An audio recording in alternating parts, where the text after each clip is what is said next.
আসসালামু আলাইকুম সুপ্রিয় দর্শক, চলে আসলাম আগামীকাল 25শে মে 2026 রোজ সোমবারের খুবই গুরুত্বপূর্ণ মেঘবৃষ্টি, নিম্নচাপ, কালবৈশাখী, বন্যা এবং ঘূর্ণিঝড়ের আবহাওয়ার নতুন আপডেট নিয়ে। এবার বঙ্গোপসাগরের বুকে তৈরি হতে চলেছে বছরের প্রথম শক্তিশালী ঘূর্ণিঝড়। আবহাওয়া সংস্থা থেকে যার নামকরণ করা হয়েছে ঘূর্ণিঝড় অর্ণব, আগামী 2রা জুন মঙ্গলবারের মধ্যেই তৈরি হতে পারে ঘূর্ণিঝড়টি, যার সর্বোচ্চ গতিবেগ থাকতে পারে ঘন্টায় 100 থেকে 120 কিলোমিটার পর্যন্ত। উপগ্রহ চিত্র থেকে ঘূর্ণিঝড়টির সরাসরি আঘাত আনার সম্ভাবনা লক্ষ্য করা যাচ্ছে খুলনা, বরিশাল, চট্টগ্রাম, ভারতের পশ্চিমবঙ্গ এবং উড়িষ্যা রাজ্যের উপকূলীয় অঞ্চলে।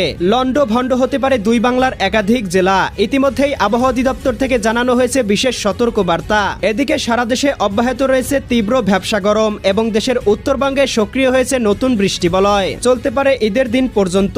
এছাড়াও আজ রাতের মধ্যেই রংপুর, রাজশাহী, ময়মনসিংহ, সিলেট, ঢাকা, খুলনা, বরিশাল এবং চট্টগ্রাম বিভাগের বিভিন্ন জেলাতে ধেয়ে আসতে চলেছে তীব্র কালবৈশাখী ঝড় এবং অতি ভারী বৃষ্টিপাত। আজ 24শে মে রবিবার এবং আগামীকাল 25শে মে সোমবার, আজ এবং আগামীকাল আগামী 24 থেকে 48 ঘন্টা কোন কোন জেলার আবহাওয়া কেমন থাকতে পারে, কোন কোন অঞ্চলে হতে পারে তীব্র কালবৈশাখী ঝড় জানিয়ে দিব আজকের ভিডিওটির মাধ্যমে। তাই প্রিয় দর্শক, আপনি দেশের কোন জেলা থেকে আবহাওয়ার খবরটি দেখছেন এবং আপনার জেলায় এই মুহূর্তে আবহাওয়ার কেমন অবস্থা রয়েছে কমেন্ট করে আমাদেরকে জানিয়ে দিন। প্রতিদিনের নিত্য নতুন আবহাওয়ার আপডেট খবর এবং পূর্বাভাস পেতে এই ভিডিওটিতে